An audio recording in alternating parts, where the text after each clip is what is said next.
Laser sights increase confidence regardless of experience level, whether you're learning the fundamentals or overcoming aging eyes.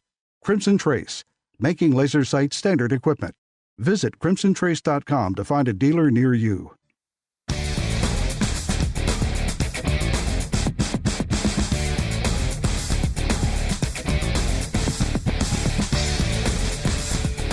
This is Tom Gresham's Gun Talk, now available on iTunes and other podcast clients, and on the free GunDealio smartphone app for iPhone and Android. Feel free to call Tom now at 1-TOM-TALK-GUN or 866-825-5486, or email Tom at guntalk.com. Now, once again, here's Tom. Well, I might not be Tom, but I hope to think that I can fill his shoes with help from Jim a little bit. Well, you're way better looking than Tom. Nothing personal, Tom. Sorry, Tom. I did want to go backwards for a moment. We had somebody call in and ask a question in regards to the Springfield Xd, and we were up against the break. But he said that he had the XDS. And, of course, the Xde, the big thing about that is the new improved double-action, single-action trigger that they have. Plus, they have gone through and made what they call a LES. It's a low-effort slide. So it's very easy to rack the firearm. And also with the double action, single action, you have your choice of how you want to carry with the safety on. And then the other good news with that, of course, is that Springfield Armory, I believe through June 30th, has a rebate where if you purchase one of their firearms, you get, I think it's 4 magazines and a free holster if you fill out the rebate and send it in. So perfect time to buy a gun. That is a good deal. Yeah. And through the end of this month, Smith still has their $50 or $75 rebate thing going on. I think Walther has a rebate. I think almost everyone out there has a rebate right now. Hey, that was the perfect softball setup for this. Thank you. Really? I get to use my announcer voice again. Oh, there you go. We had mentioned that Gun Talk and Gun Venture and Guns and Gear was on Roku now. So guess what Gun Talk decided to do? What? Let me kick into announcer voice, shall I? Please. Gun Talk is giving away 10 Roku Express devises. Easy to say. So you can watch your favorite shows on Gun Talk. Basically, you can tune into to Roku and find Gun Talk on there, as well as a bunch of other stuff. And we're giving 10 of them away. So how cool is that? Yeah, can I get one? A little Roku device. Well, you can't be an employee, so you're fired. All right. But you got a little Roku device. Go to guntalk.com/win. Through the end of the month. That's guntalk.com/win through the end of the month, and enter in and be able to watch and listen to Gun Talk for nothing. So when you say I'm fired, do I get to leave now or do I have to wait until the end of the show? Oh, no, I need you to fill. I need you for color. I need you. Okay, you're fired at 5. But, yeah, 5 Eastern. Right, okay. Don't try any slick stuff. So speaking of Hog Day, today apparently is Hog Day on Gun Talk. Hog heaven. Right, and we're gonna bring in a gentleman now who is a hog aficionado, a connoisseur, the one and only, Mr. Jeff Puckett from Blue Heron Communications. How are you, Jeff? I'm good. How are you guys? Oh, we're doing great. Yeah. We're doing great. We're having Hog Day here. I don't know if you heard about it or not, but Ryan was on the first hour, and he was on a shark hunt / hog hunt. Not too many land-bound shark there. They were in the water, but right. He did use gun on the hog, and we told him you were coming up, and he said to say hi to you, and he gave me a couple of questions to ask you, but I'm going to kind of let you roll from here and kind of tell us a little bit about yourself and let us know about Blue Heron and what you got cooking. Well, I tell you, thanks. Blue Heron Communications is one of the country's oldest outdoor-related PR firms, and I came to Blue Heron about 4 years ago, full-time. Prior to that, I was in law enforcement for 21 years, and I was fortunate enough to have parents that love the outdoors that got me started at an early age. Probably one of my earliest memories of that I have, literally as a human being, was going on an antelope hunt was before my 4th birthday, and I still remember vividly laying in a cot, spilling pork and beans in the sleeping bag, and getting drug around out there in the Colorado prairies with my dad. And so I got the bug at an early age, and I've been able to parlay that into a second career, if you will. Oh, I'm so sorry. Yeah, I know. After I retired, I would put things on Facebook. I'd be at this event or that event, or I'd be doing this, and I'd get text messages from my old buddies, and they'd simply just say, "You suck." Yeah, like you've never grown up. Right. And then, fortunately, I say fortunately, I think there's a lot of people in Oklahoma that would say unfortunately, but we have a lot of hogs. We have a lot of feral hogs in Oklahoma. They're in every county. All 77 counties have them. I sometimes I think it's blessed with the hog problem because people make a lot of money off of them, either trapping them and selling them or selling hunts or whatever that it is. And it's just a great thing to do year round. There's really hardly any rules on how to hunt them. They're great table fare if you know how to cook them. And they're one of the hardest critters in the world to hunt. I mean, they have, their eyesight's not very good, but that sense of smell is second to none. And man, you better have everything lined up when you're going after them. And they're actually pretty smart, and people don't give them credit for that. They're a pretty smart pack animal. They are, and there's some great video. I think it was by Jaeger Pro several years ago when they were talking about traps, and they had these time-lapse videos set up about when they would try to trap a sounder group of pigs. And sure, they could trap the little ones, those young pigs right off the first night. But to be able to get those adult pigs to come into that trap, it took quite a bit of time to get them used to that being there. But something new around that feeder, the first few nights, the first week or two, it just changed the way they acted. They knew something was up. Well, Fred Bear, I think, put it best at one point in time where he said, if you really want a hunt that you can brag about, go after the dominant doe. Yeah, it's kind of the same thing here with the hog hunting, right? Go after that big hog. So you talk. Go ahead. Go ahead. Go ahead. You talk about the fact that you can hunt them year round. Do you find the seasons being different with the hunting, or where they are and what their activity levels are? Absolutely, and it kind of varies from what side of the state you're on. We have I have some really good friends out in the farthest southwest corner of the state, and hog hunting out there, number one, they get pressured. They get they're kind of like coyotes. I mean, people just go after them unmercifully, Mm-hmm. And I get that when they're tearing up your wheat crop or your Bermuda grass that your cattle are eating, and I understand that. I don't have a problem with that, obviously, but obviously that makes them a little bit smarter. But also out there with the water situation and the food source, those pigs can range several miles at a time to find the most decent water source and the most decent food source. And so where you had been seeing them for a month or so for a while, and all of a sudden now they're gone, who knows what it could be. And so we see that a lot. Like we just got done harvesting wheat here in Oklahoma. And for months, those pigs were coming into those wheat fields at night, and then the wheat grows up, obviously, and then they can't see them, they can hide in it, and all of a sudden this combine comes through and cuts it, and here they come out the next night or the next afternoon, and there's no wheat left. There's nothing for them to eat, so they've got to regroup and go find something else to find some more victuals. And so, but this time of the year, the key is the water. It's getting hot. It's 85 degrees right now. They don't hardly move very much during the day, maybe somewhat in the early morning hours, but And when you see them, it's always going to be, this time of the year, it's going to be around a good water source where they got shallow enough and a good mud bank that they can get wallered up in.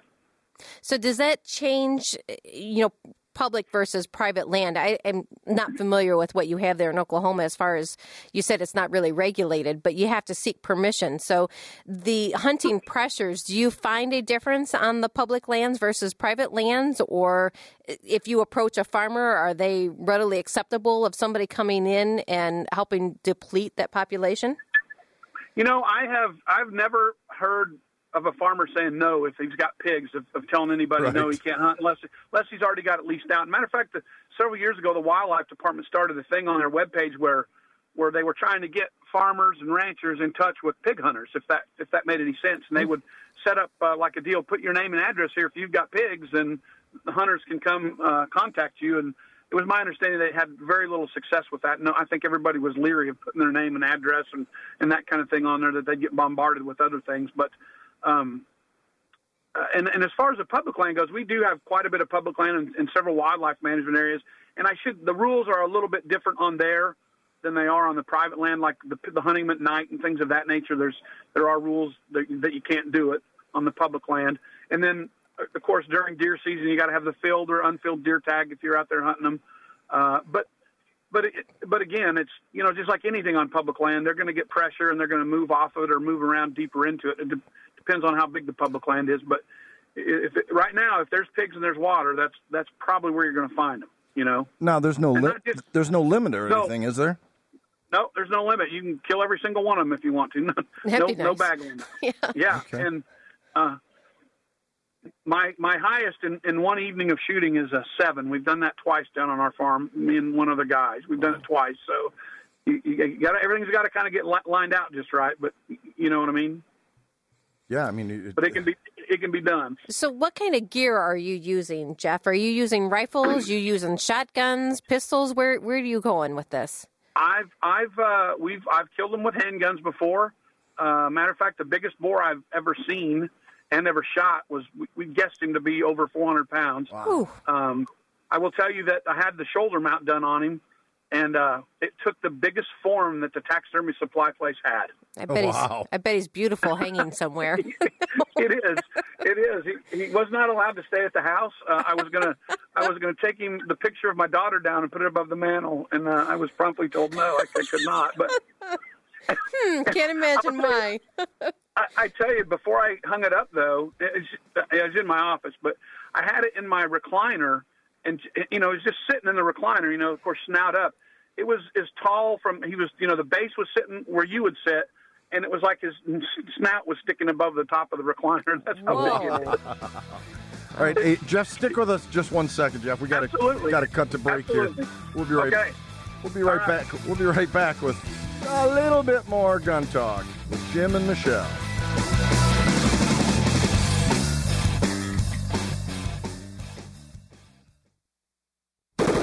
Get the fastest semi-automatic trigger for your AR rifle with Franklin Armory's BFS trigger.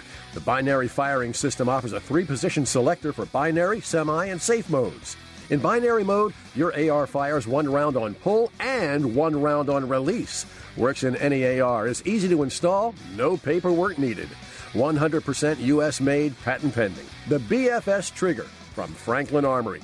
At a dealer near you or at franklinarmory.com. If you're like me, you don't have money to burn, but you still want to buy guns, ammo, and accessories. That's why we created GunDealio. That's a free smartphone app.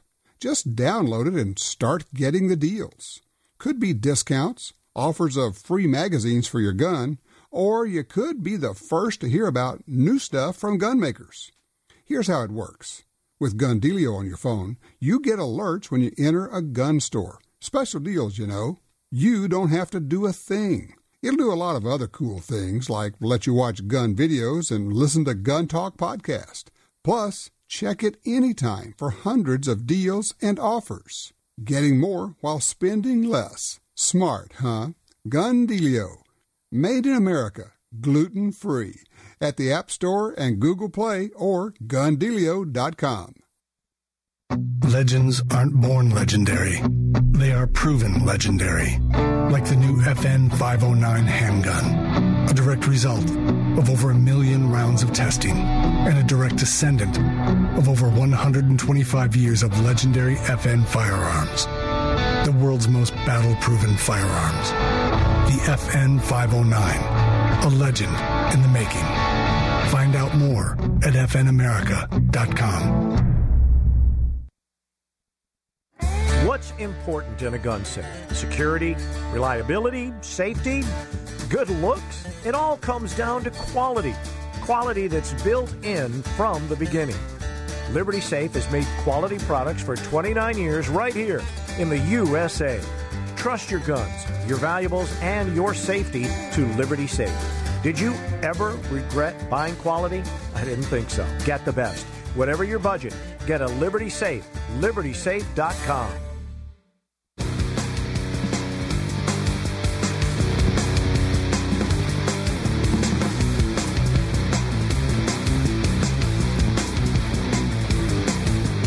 And we are just rocking today on Gun Talk, listening to the bumper music.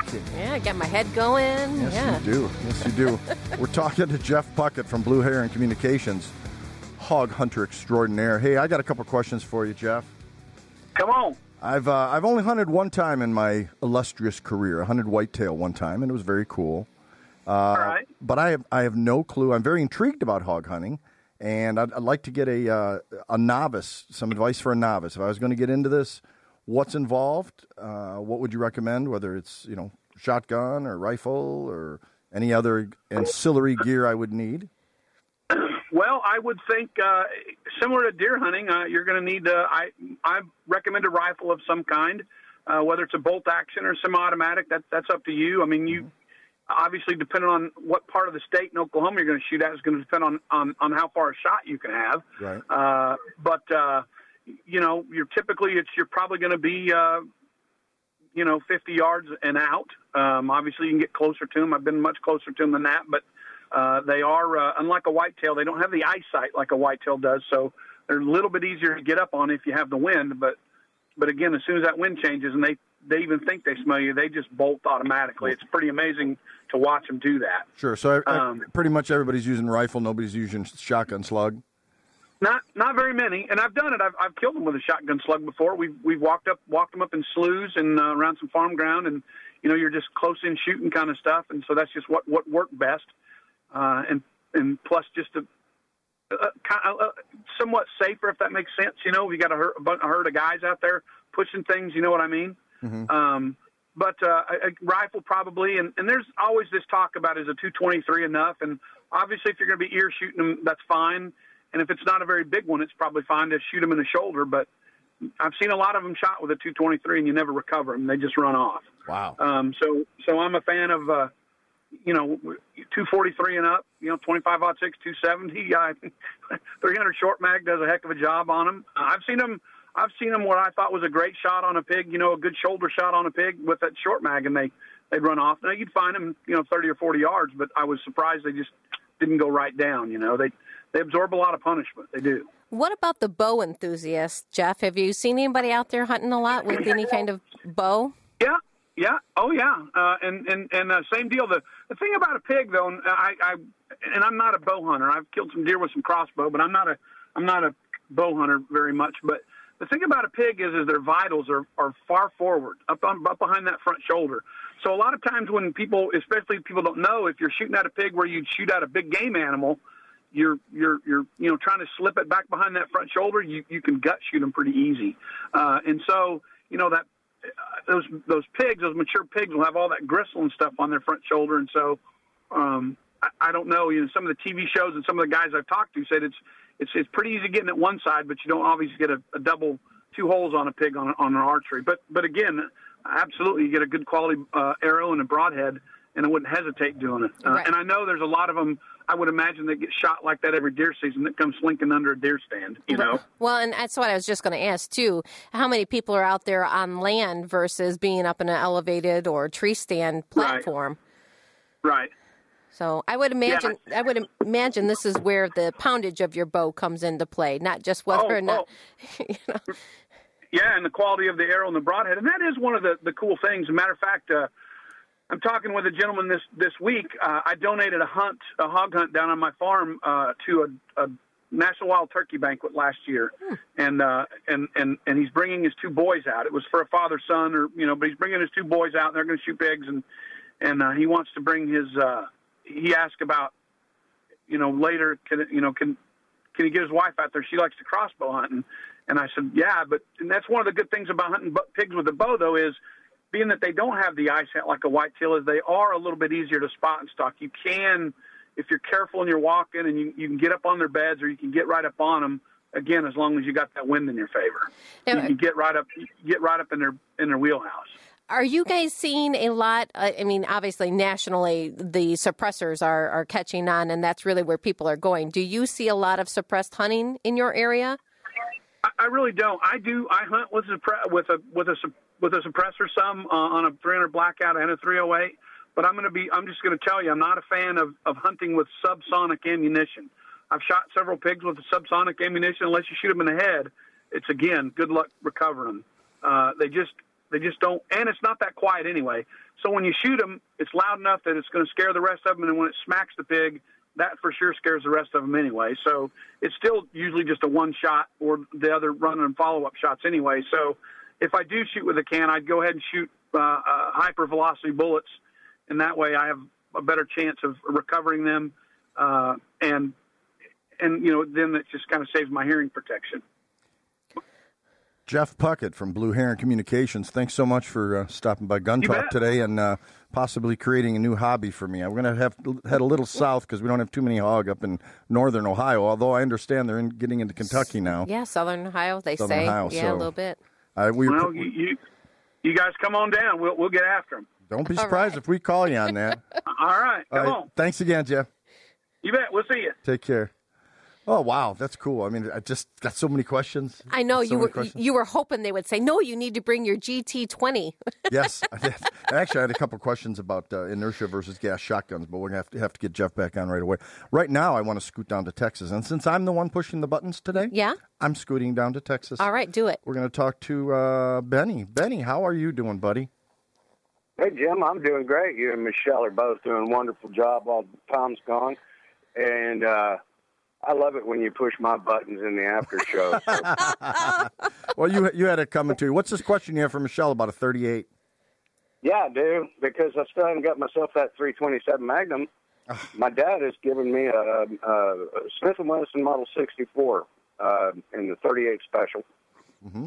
And I'm looking for something very, very good for self-defense. I don't want anything that's going to over-penetrate, but I need good expansion, something reliable. I don't know if it's going to be 110 grain, jacketed hollow point, something bonded, semi-wide cutter hollow point, 130 grain I've seen now. So what would you suggest has enough power from the 38 that's going to be reliably expanding and yet not over-penetrating? Well, I know we're going to be up against a break here real quick, Brandy, so I'll break it down. What we recommend and what we like is the 148 grain wad cutter for just your common range shooting and practicing. But I would try to look at some of the Federal HydroShock or even the Hornady lineup. They've got the critical defense. Yeah. And, they have 110, 135 grain ammo, and you can't go wrong with any of that ammo. It's all well-made, all ballistically, checked out at the factory. So that's what I would recommend to you. No plus P. Stick around for more Gun Talk.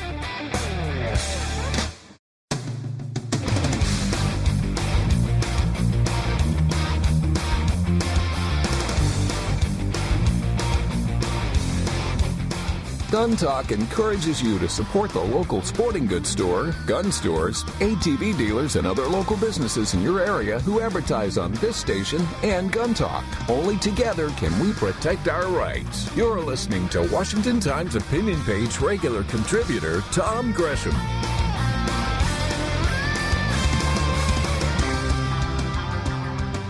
And normally you would be listening to Tom Gresham. I hate to use the word normal. No. Anything to do with us, but usually you'd be listening to Tom Gresham on Gun Talk, but he decided to take the day off and go gallivanting, and I'm probably sure he's doing something work-related. I'm sure it's gun or hunting related. Does he ever really take time off? Right, it's either that or a plane, right? Yeah, no doubt. And before break, we actually had Ron call in, and before we get to our next guest, which is going to be a very interesting guest, by the way, we got Ron here in Oklahoma, and he's got a question about a big old bulky gun, which is actually kind of cool. Hey, Ron, how's it going there, buddy? I'm doing peachy. What do you got? My wife says that just means soft and fuzzy. What do you have? At any rate, I came across a Ruger P90 Special Edition. Okay. And I haven't done a whole lot of research on it, but I immediately jumped to armslist.com and gunbroker.com, and there's none for sale on either one of those sites. And I'm thinking to myself, do I have a diamond in the rough here? Yeah, actually. The thing's in excellent condition. It looks like it's been fired very little. It came with the case that has the gold lettering special edition on it. And, I don't know if it's a shooter or just a keeper and a looker. Yeah, Ron, you got taken. Just send that to the studio. You don't need that. We'll make sure we dispose of it properly. That's not a collector's item, but it is a very cool gun. They're a little bit bigger and bulkier, not exactly what I'd call a carry gun. But it's a solid gun, kind of based off a 1911 format. Not exactly, but very similar. Little big and bulky for my liking, but there is one on Gun Broker right now. It's a buy it now price of $449. You could check that out. Yeah, they're not collector's items, but they are cool. Yeah, that special edition, I think, was made for Davidson's. It's an older gun built off of a 1911 style, but they're bigger, they're bulky, but it's where we were before we got into the M&Ps and the Shields and the Glocks and all the now concealed carry guns. So this originally was the intent of military and police when they started, I think, back in 85, Mid-80s, I want to right. say. Mid-80s, yeah. So not a bad gun, but just I don't think it's anything outrageous that you stole from anyone. I don't mean to hurt your feelings by that, but go and enjoy it. Shoot it. It's a good shooter. That's what they were made for. Hey, now we're going to go from Oklahoma. I don't think we're going all the way out to Russia, are we? Ooh. We're not going all the way out to Russia, but we are going to welcome a champion in the International Practical Shooting Confederation, Miss Lena Miculek. Hi, Lena. What's going on today? Hey, guys. Thank you so much for having me on the show to talk about Russia and kind of my little world. Where are you now? I'm actually in Tennessee. Okay, cool. Well, I have to say, first and foremost, congratulations on your placement in the top 20 overall in the world, Miss Lena. Yeah, no doubt. Yeah, thank you. That was going and representing as an individual on a team were definitely the top of my goals, but as a personal goal for me, being in the top 20 was set there, and it was not an easy achievement, but I'm super proud that I was able to actually pull it off. I'm sure you're not proud that you beat Jerry at all, are you? It was, yeah, you got to just stash those back. You can't talk about them all the time because we are family. But, every now and then you can be like, hey, remember that time? Remember that time I beat you? Yeah. Well, a good coach sets you up to do better than they do. So, job well done, Jerry. That's right. And Kay. I shouldn't exclude your mom at all on that. Yeah, for our listeners that don't know, why don't you give us a real quick overview of your family history and how you got where you are today? Okay, I'm actually a third-generation competitive shooter. My grandfather, Jim Clark Sr., was the first individual to win Camp Perry as someone that wasn't in the military. Wow. He started a custom gun business known as Clark Custom Guns, very successful. Oh, yeah. My mom followed in his footsteps, has I don't know how many world and national championships, a whole lot of them. Mm-hmm. And then my father, Jerry Miculek, very well known, I think 6 or 7 speed shooting records. It's bad. Isn't it bad when you don't know how many they are? I don't know if they even know how many there are. Yeah. I lose track. I've been a world champion a few times. More than 5. Yeah. There you go. More than 5. Yeah, it's bad. So, we're just a long legacy, and I'm lucky enough to be able to follow that up and be the next generation. Well, you just traveled to Russia and took place in an event that is the first ever. So what did you go and do? It was the very first IPSC Rifle World Shoot. Pistol World Shoot has been around for a very long time. And then a couple of years ago, they started shotgun. And that was the first World Shoot I ever went to in 2012. Mm-hmm. I was able to claim High Lady there. And then this was the first rifle one. And it was in Russia, which was not an easy place to get to. I bet. And yeah, I really wanted to go because going to the very first ones is so exciting because no one has any idea what to be prepared for. Oh, and that's why I was going to ask you, how do you prepare for that? What do you do? Well, I do the same thing I did last year. Yeah. Yeah, it's not only that it hadn't been done before, but the little bit that we knew about European-style rifle shooting is so drastically different than what we do. Because we don't have really action rifle-only matches, at least none that I've ever seen. So going here and doing that was kind of running in blind and a wild few months of practicing a bunch of random stuff that we didn't really know if we would need to use. Right, and I'm sure the elements were far different than what you're practicing here in the States with. Yeah, I mean, I'm in Tennessee right now. I recently relocated here, and it's beautiful and warm and sunny, and we went to Russia, and it was supposed to be summer. Well, this was the coldest summer in record. Since they started recording weather, this was the coldest summer they've ever had. Wouldn't it figure? I don't like cold. They would figure. I do not like it, and that's what we went and shot in. Luckily, it got warmer, but sadly, the very first day of competition, I got really sick, and I was sick the entire time, and then a ton of the U.S. team got sick. Like, we were pushing through a lot. And you still came out on top. Yeah, we still managed as a team, the ladies' team. I know myself and Maggie and then my mother, the last few days, all got sick. Oh, no. Sick to the point where if there had been an emergency room near, I think at least 2 of us would have gone. Wow. But you can't think about that when you're there. It's kind of like you decide to not be sick. Right, you just push yourself through it. And you just can't. You can't be sick at that time. So can I ask, since this was new and maybe I'm not familiar necessarily with what they do, what kind of course of fire do you have? Right. What were you up against? So a world shoot, and at least this one, consisted of 30 stages and 5 days of competition. So every day you'll shoot 6 stages consisting of 2 short courses, 2 medium courses, and 1 long course. So it was like around, I think, 120 rounds a day, but it's all for points. Whereas if you live in the U.S. and you shoot rifle, you'll most likely be shooting it in 3-gun, which is just 2 on paper. Okay. This was not. This was a lot of very accurate shooting. They had paper at 300 meters all the time, which I had never shot long-range paper. Well, in here, do you shoot meters here in the U.S., or is it yardage? Yeah, we shoot yards. So there was a lot of finding the distances with your team and then converting it, and you just have to know your holds. That's where really practice beforehand, checking all your zeros in meters every 50 yards and having like a log of that, because it is different, and a lot was changed. They're really, really into awkward positions. Like every tight lean you can imagine. We had a lot of people shooting walls and falling out of boxes and then running and getting back in and hanging off of a bridge with your leg and a bunch of weird stuff like that. That so it sounds was cool. interesting and a lot of fun. So bubble wrap. You need to wrap yourself in bubble wrap next year. There were knee pads and elbow pads, and luckily it was kind of cold, so I already had 2 pairs of pants on and long sleeve and a jacket. So I was already bubble wrapped and ready to go. So you talk about the fact that it's target with accuracy. So is this a timed event as well on top of that? Oh, yes. Anything in the action shooting world is time and accuracy combined.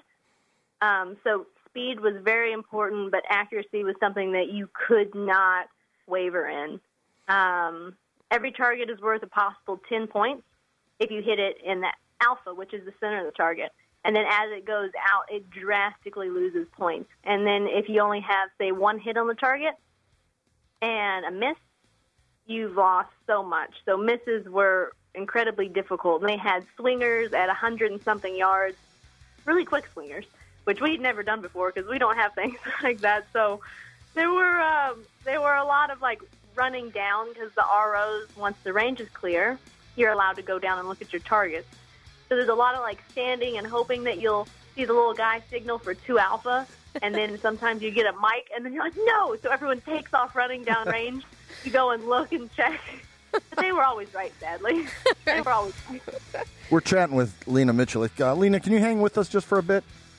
Absolutely. Okay, I want to take care of a couple bills here, and we'll be right back with you. Stand by. You are listening to Gun Talk, the coolest gun radio show. It tied into TV shows and everything else, but all started here with radio. Tom gave Michelle and I the opportunity today to take the reins over one more time. We'll regret that. But we're going to take a short pause, and we will be right back with you.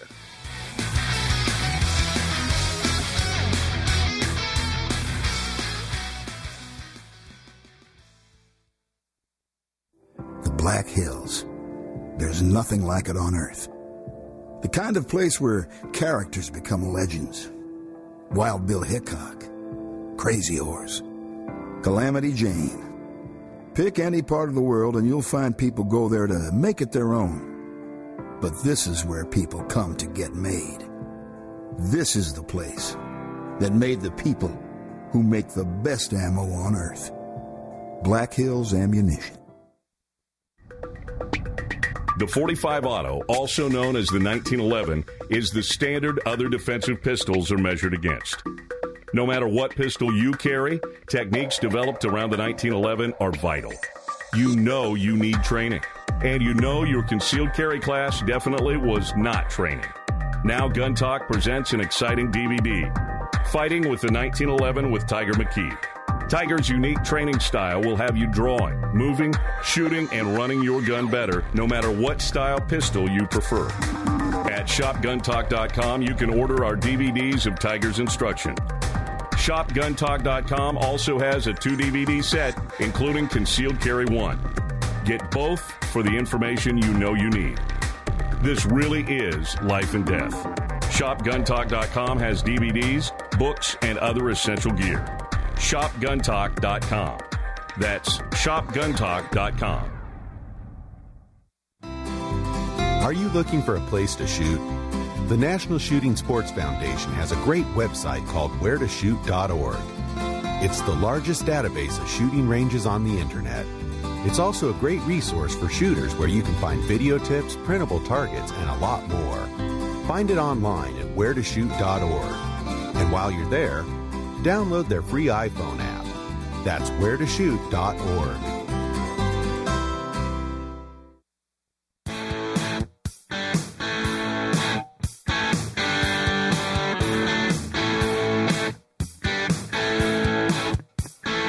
Welcome back to Rock and Roll Gun Talk. No. No, it's not Rock and Roll Gun Talk. No, I just love our bumper music, man. I get lost in it. You got the headbanging going on. I do. We're talking to Lena Miculek, who is a world champion. Boy, she gets into you get into an event you've never done before, and the best you can do is win the ladies division. Lena, come on. I know. I tried. Slacker, you slacker. Don't take that from him. Yeah. How do people get involved into the IPSC? This is the first time I've actually heard of it. To be blunt. Yeah, no, IPSC, I only competed at World Shoots because we don't have it here in the U.S. IPSC is the International Practical Shooting Association. Mm-hmm. We have here the USPSA, which is the United States Practical Shooting Association. Right. So they're the same thing pretty much, but not at all. Like, they wouldn't like it if you said that probably. But we have our United States one and then the international one. And every time there's a World Shoot, they kind of collaborate to pick the U.S. team, and USPSA sends them. So you try out, essentially. Well, for pistol World Shoots, like I said earlier, they've been going on for a very long time. So there is a very, regimented, this is how we pick our team. Mm-hmm. But this being the first Rifle World Shoot and us not having rifle-only matches, they kind of flew by the seat of their pants, and luckily they picked people from 3-gun because that's really the closest thing we have to it. And it's a pretty small community, so we were able to really work with USPSA and show them match scores and things like that to prove who should be on the team. Well, Lena, we really appreciate you stopping by Gun Talk today, and maybe with a little bit of practice, you get pretty good at what you're doing, don't you think? I mean, that's what I'm hoping. I've been doing it for a little while. Hopefully one day I'll be able to go pro. Yeah, well, you sure got a family name behind you. That never hurts. You should challenge her to a duel. Yeah, me challenge her. That would last long. Thanks so much, Lena. Looking forward to having you back on soon. Thank you very much. Congrats. Thank you. Wow. Pretty cool. How cool is that? She's the coolest. Go to Russia, be sick, come out on top, be named the top 20th overall in the world, one of them. Woo! Awesome. Yeah, that's the best she could do, though. Maybe she'll stick with it. It'll catch on eventually. Yeah, something Jerry and Kay taught her sunk in. You're listening to the Gun Talk After Show, but it's the During Show with Jim and Michelle. We'll be back in just a bit. Stick with us.